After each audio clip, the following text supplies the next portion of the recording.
Okay, and as I stated in the last video, the video I did on the prong collar, pinch collar, was not a tutorial. Please do not put this, the head halter, or anything else on your dog without someone who is proficient in using that tool, is able to help you fit it, desensitize your dog to it, and show you how to use it in a humane and ethical way. Any tool can be abusive, punitive, aversive, or punishment.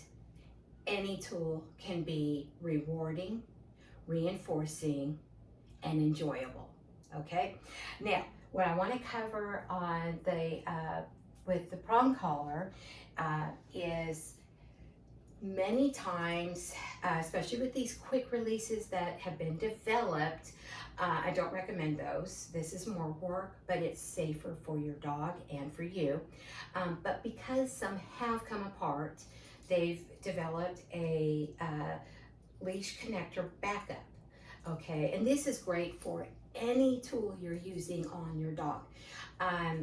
So the only time you wouldn't use it is if you're doing a front clip, simply because it's not long enough. Maybe get a coupler. So what you can do is you take the clip, hook it to your flat collar. Okay, remember your dog's always supposed to have that because it's your identification.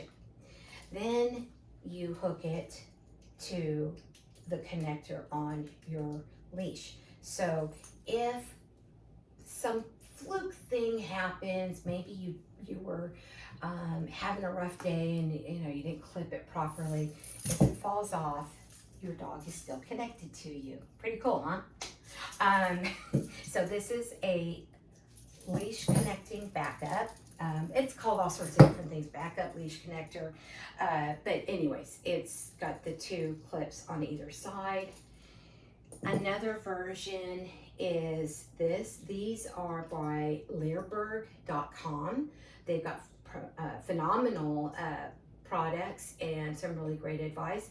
And if you want to hear about how an old school trainer from 40, 50 years ago has evolved as we learned more about dog behavior and the relationship from utilitarian to companion and pet came along, Ed Frawley, I have so much respect for people who can say, this is the way we did it because this is what we knew, but now we know better, so we're evolved.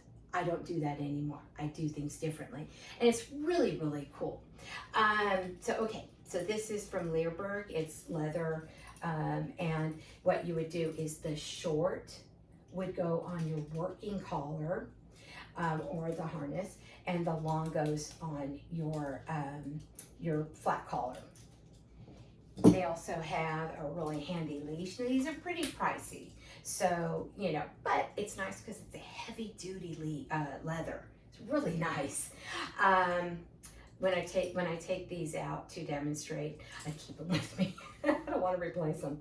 But again, the longer end goes here as your backup. The shorter goes to the collar or the harness. It can also be used with the head halter. It could be, this one is long enough, it could be used with a front clip harness. And again, it's just a fail-safe if something were to happen, because at some point, everyone is going to experience equipment failure.